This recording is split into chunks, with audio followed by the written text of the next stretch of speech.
एक जगह में एक हीरा की व्यापारी था जो हीरे का बहुत बड़ा विशेषज्ञ माना जाता था, लेकिन गंभीर बीमारी के चलते उसकी अल्प आयु में ही मृत्यु हो गई।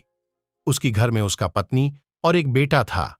जब बेटा बड़ा हुआ तो उसकी मां ने उससे कहा, बेटा, मरने से पहले तुम्हारे पिताजी एक पत्थर छोड़ गए थे। तुम उसे लेकर बाजार जाओ और उसकी कीमत का पता लगा लाओ, लेकिन ध्यान रहे कि तुम्हें केवल हीरा की कीमत का पता करनी है, इसे बेचना नहीं है। युवक उस पत्थर को लेकर निकला और जाते जाते सबसे पहले उसे एक सब्जी बेचने वाली महिला मिली। युवक ने उनसे कहा, अम्मा, तुम इस पत्थर के बदले मुझे क्या दे सकती हो? सब्जी वाली बोली, देना ही है तो 2 गाजरों के बदले मुझे ये दे दो, तौलने के काम आएगा।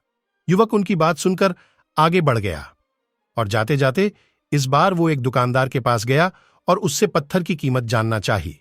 बोला, सेठ जी, इसका कीमत क्या मिलेगा? सेठ बोला, इसके बदले मैं ज्यादा से ज्यादा 500 रुपये दे सकता हूं। देना हो तो दो, नहीं तो आगे बढ़ जाओ। युवक वहां से आगे बढ़ा और इस बार एक सुनार के पास गया और उसका कीमत पूछा। सुनार ने पत्थर के बदले में 20,000 रुपए देने की बात की। फिर वह सोचा कि अगर सुनार इसका इतना ज्यादा देने को तैयार है तो क्यों न हीरे के व्यापारी से जाकर पूछा जाए। फिर वो हीरे की एक प्रतिष्ठित दुकान पर गया।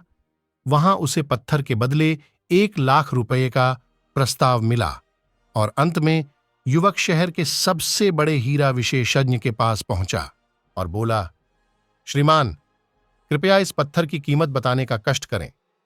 विशेषज्ञ ने ध्यान से पत्थर का निरीक्षण किया और आश्चर्य से युवक की तरफ देखते हुए बोला, यह तो एक अमूल्य हीरा है।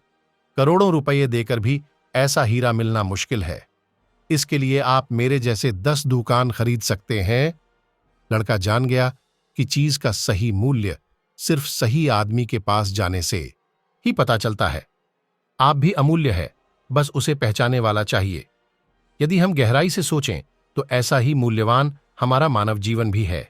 यह अलग बात है कि हम में से बहुत से लोग इसकी कीमत नहीं जानते और सब्जी बेचने वाली महिला की तरह इसे मामूली समझकर तुच्छ कामों में लगा देते हैं।